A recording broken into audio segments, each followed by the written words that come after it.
Welcome to our Influencers in Accounting podcast with me, Rob Brown. On behalf of our Accounting Influencers podcast network, we go out to 150 countries, 30,000 listeners all over the world. And this is our special interview show where we deep dive with a very expert guest to talk about various things happening in the accounting and fintech world. I'm thrilled to have with me today the wonderful Jen Surtees. Hello, Jen. Hi, thanks so much for having me. Jen, it is a pleasure. For people that haven't come across you, just answer the what do you do question for us. Yeah, sure. So I work at Xero and I'm People Experience Director for our UK and EMEA region. So what that really means is making sure that our people are very happy, having great experiences, and in turn giving our customers a fantastic experience too. People Experience Director. There are so many great job titles out there. That's got to be up there with one of the best. Yeah. Oh yeah, I'm very happy with it. You wouldn't want to be a tax manager or a product developer, would you? No disrespect to those people, but People Experience Director sounds very grand. It's much better than HR, I think, and certainly better than the old days personnel. But yeah, People Experience is definitely what attracted me to the role in the first place, because it was just such a great job title and fantastic position description. Made me really feel that it was a human-focused place to work. And in the era of the Great Resignation and people recalibrating their lives, their jobs, I've seen some research that says people were offered a $10,000, £10,000 pay rise or a different and more exotic job title. And guess what most people went for? Job title. Yeah. For sure. So there is a lot in that, isn't there? With your identity, your role, your affirmation, your validation. Who am I? What do I do at work? How do I add value to the organization? Just unpack what might be going on a little bit there for us, because you're in a unique position to talk about that.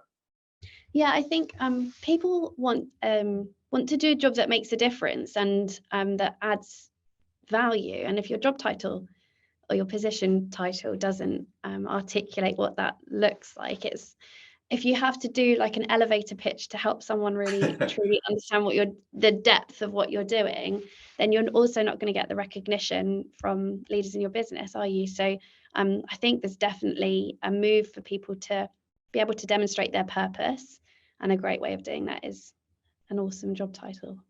And what about that autonomy that people have to actually have a say in their job title? Because we know that, and I'm sure we'll talk about this more when we dip into culture, which is a great topic for you.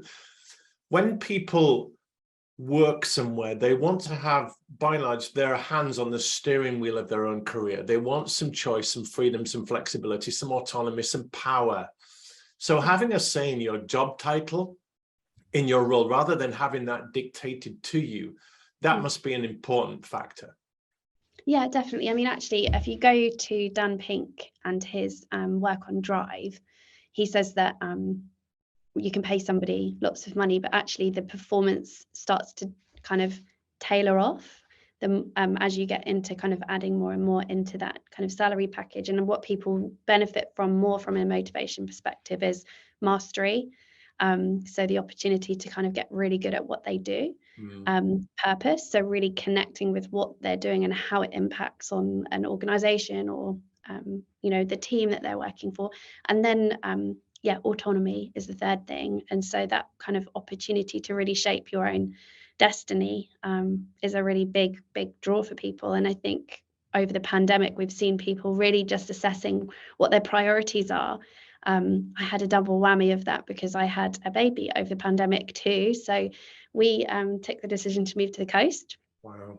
And so that like autonomy has been something that lots of people can definitely, I think it resonates that we've all looked at what we do, how much we focus on our well-being, or how much we prioritize our friends and family, or actually whether we're really happy with the job that we're doing and whether there's some other things that we'd like to shift and change. Autonomy has been, I think, even more important post-pandemic. What do you make, Jen, of the culture of, not the culture, the term quiet quitting, which has become very en vogue now, isn't it? What's your take on that? Honestly, I quite like it. I've also heard for people that don't know what it means, just define it for us. Yeah, so quiet quitting is the idea of So where before the pandemic, we had a lot of people who used to go above and beyond to really demonstrate what they were doing, and therefore that would demonstrate that they were ready for their next promotion and progression. So you'd get people who, there was like a bit of a fight of staying, who was the last one in the office. Right. And the pandemic's given rise to people having conversations and thought processes around, actually, I think I give enough to this business, and maybe there's more that I want to do. We've got loads of people with side hustles and all sorts of other priorities that they want to do outside of work. And so quiet quitting is the idea of kind of just not going above and beyond, doing what you're paid to do and saying see you later at 5 o'clock when you leave the office.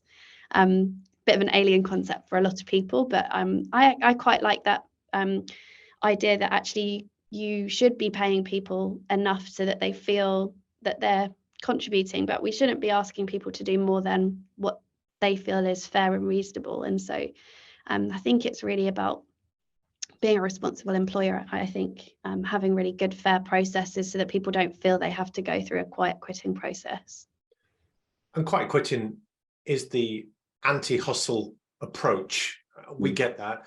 You can quiet quit in an economic climate which is very talent poor, with a dwindling labor pool, and you are in control. You have some power over your employer, that if they get rid of you, there's nobody lining up to take your job, and interviews are not bursting with loads of people wanting particular roles. So there is some power in the candidate there, in the talent pool. Would we have quiet quitting, do you feel, if jobs were at a premium and people had to hustle and show that discretionary effort to even get in the door? Well, I guess that's the precipice we find ourselves on at the moment, I think, as we wait for, although, you know, all indicators are that we're maybe already in that kind of space, if we're not very shortly going to be. I think in that environment, it's about what's valuable. So people, of course, they want to keep hold of their roles. So job security is important. But I think that fairness becomes more important in those environments, because people want to know they're being paid fairly and at market rate, and that the processes that lead to progression opportunities are fair, that recruitment processes are fair. And so I actually don't think it's to do with job security, the idea of quiet quitting. I think it's to do with feeling safe and that you trust your organization. Let's define culture, Jen. It's something you live and breathe and you lead the charge on, you're very passionate about.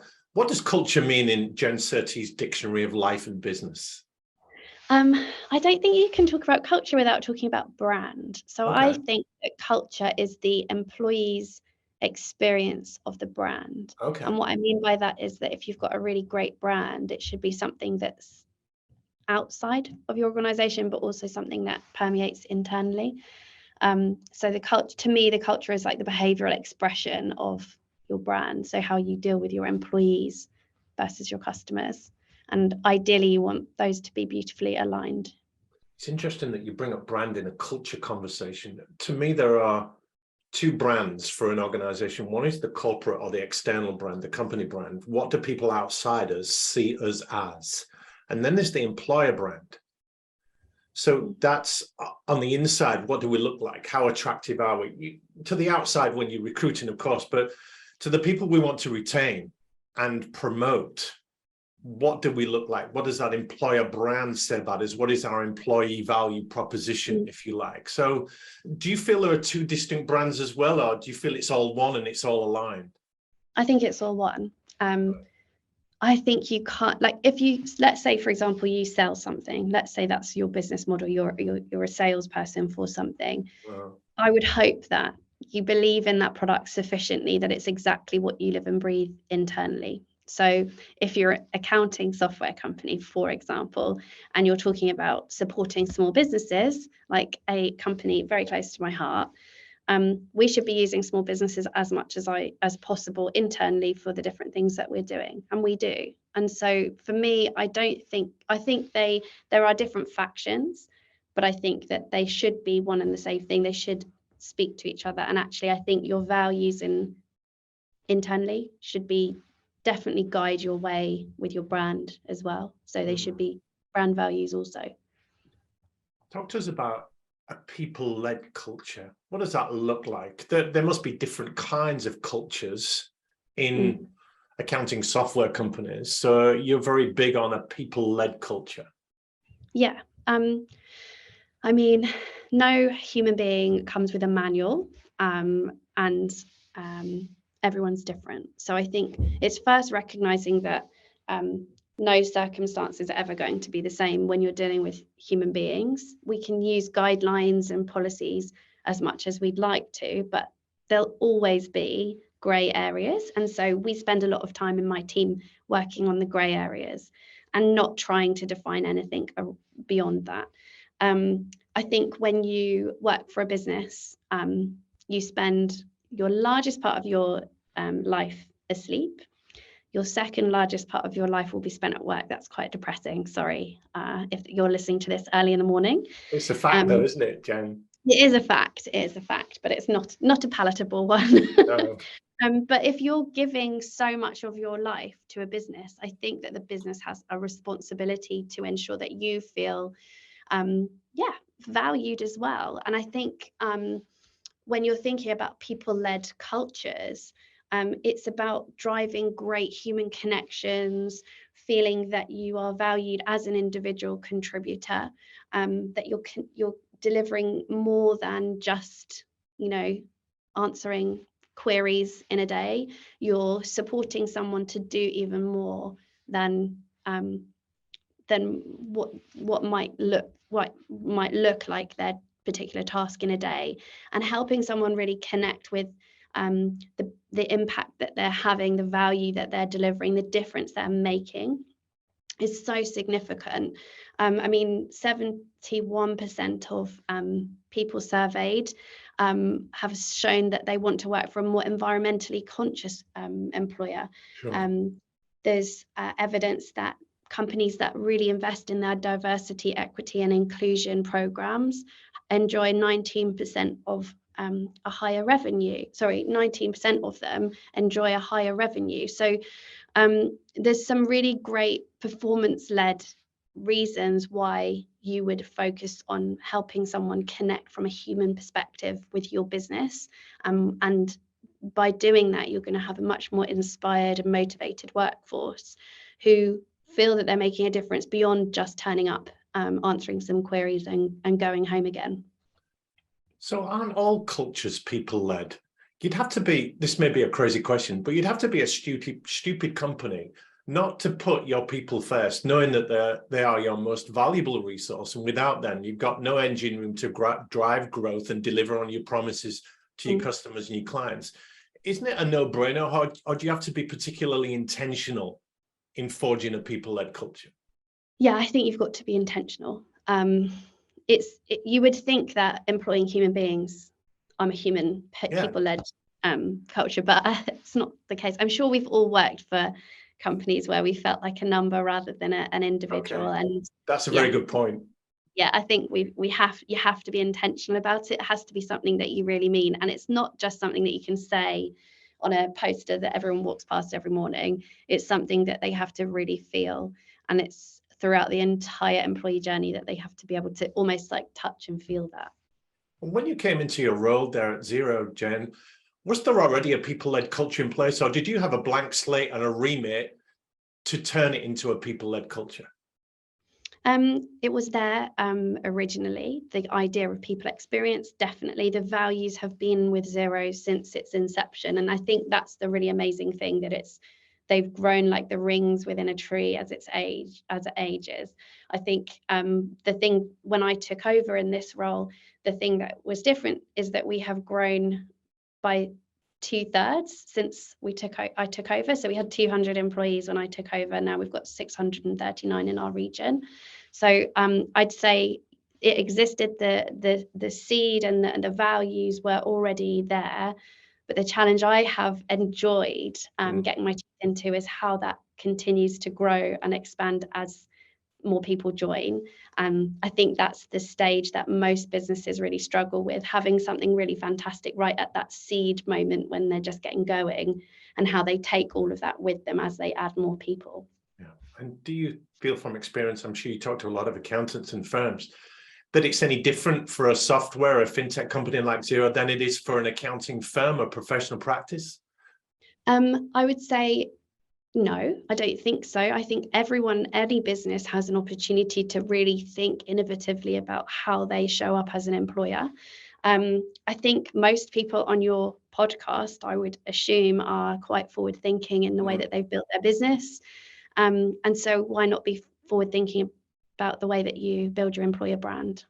So talk to us then about first steps in building a culture where people can thrive and flourish. There's a lot of hype given to it and a lot of lip service given to it, and a lot of firms and companies claim to have such a culture, but steps need to be taken to ensure that that's true.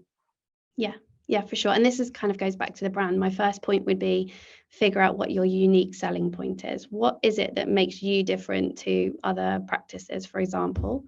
Identify what your purpose is off the back of that. So how can you help your employees connect really well with what they're doing and the thing that they're doing beyond just the role that they come in and show up to do? I think having a really strong set of values and really embedding those in the way that your leaders show up, in the way that you hire and recruit, and just driving through those. And we use our values as a kind of guideline around our policies. We don't have an employee handbook for the reasons I said. People don't need a manual, so we don't have an employee manual or handbook.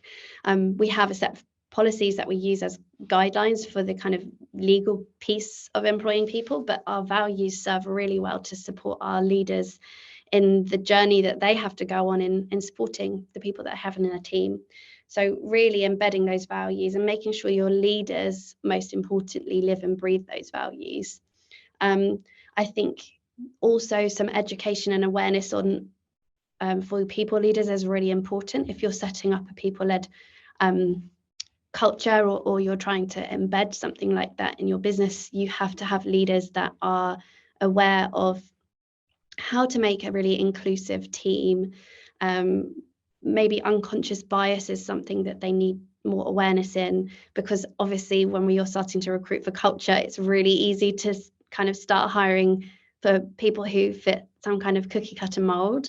But I think also looking at different initiatives and ways that you can drive really great connection between your employees. I mean, we used to do all kinds of things when we were really small, and we've tried to take some of those things and let them scale.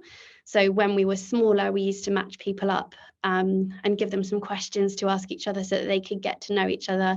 Now we have an app on our Slack, which is our internal communication tool, which pairs people up randomly. It's called Donut. So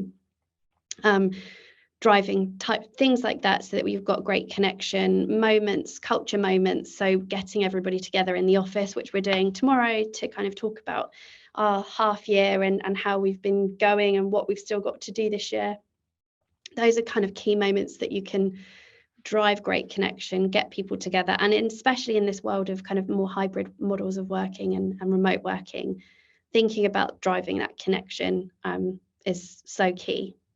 We can't avoid that. The hybrid remote world that we're in, how much harder is it to drive culture and set expectations when people are not there? If I look back, so I came back from parental leave 12 months ago, almost to the day. And when I came back, obviously we'd had a period of time where I guess connection had kind of fallen away, but we were in a really unique position of we were coming back, I was coming back, everyone was coming back into the office. And so we took some time to really think about what good would look like for the model that we wanted to put in place. And I think driving that connection really comes down to great team engagement. So very clear understanding of kind of what your managers need to do with their teams. So we've been really clear that we want teams to think about how much they connect, how regularly they connect. and let each of them decide what works for the majority of them, and how regularly they need to be together in the office. And I think kind of it goes back to the autonomy piece that we were talking about earlier, giving that autonomy to teams and to people leaders so that we don't have a one-size-fits-all approach has been great. But then having an overarching company approach, so key moments at the beginning of the financial year, or halfway through the year, or at the end of the calendar year, for example, it just really means that there's different levels of kind of culture programs going on. And I think everyone's learning, aren't they? That's the interesting thing. I don't think anybody has got it nailed and absolutely perfect. We're all evolving. No one could predict the pandemic. And I think being adaptable and flexible to understanding what people want to see now that's the most important learning that businesses have had to make, that we've got to flex. You can't necessarily be as rigid as you might have liked to have been in the way that you organise work anymore. Can't afford to. People won't come and work for you. And we'll get you on another show, Jen, to talk about how you differentiate as employers in the marketplace for talent. That'll be a fascinating subject. We'll put your contact details, Jen, in the show notes so people can reach out to you. I know you're always passionate about talking around culture and diversity and some of these issues. Leave us, would you, with some tips for accounting leaders, managers, bosses listening, to help them be more intentional, be a good example, lead the way, connect more of their team so they forge a more people-led culture? Yeah, so I mean, trying to kind of put it in a nutshell, I think having great and regular one-to-ones where you can build psychological safety, which allows your employee to just find a way of bringing as much of themselves as they want to the business, is a great way of building that foundation of a people-led culture. Thinking about how you can embed your values as a leader within your business. So thinking about what you're doing. Conscious leadership is a really great model, and there's some great measures out there for conscious leadership. I think that really helps you connect with how you show up as a leader, and actually really connect with what that looks like. Walk the walk, don't you, as well as talking the talk? Yeah, exactly. Sometimes it's hard to recognize necessarily how thoughtful you are being in every moment. And I think also recognizing that there's a really good opportunity that you've got just to be intentional by asking your employees how they feel about working for you. That's a really fantastic first step. Finding ways of doing either a engagement survey. There's some great free tools out there. Office Vibe is a really fantastic one. We use the paid version, but there is a smaller free version that can be used. But if you can't do an engagement survey, then finding a way of getting an independent party to come in, or even finding somebody that has great trust within the business to have some focus groups. Just capturing some great insights from your employees on what's going really well, what's not going so well, what would you like to see us do differently, and encouraging them to come up with the solutions themselves, because ultimately they're going to really buy into anything that you change as a result of it. So yeah, ask your employees what they want, I'd say. Well, Jen Surtees, talking on building and leading a people-led culture, people first. That's been terrific. Thanks so much for your passion and your insights today. Yeah, thank you so much for having me.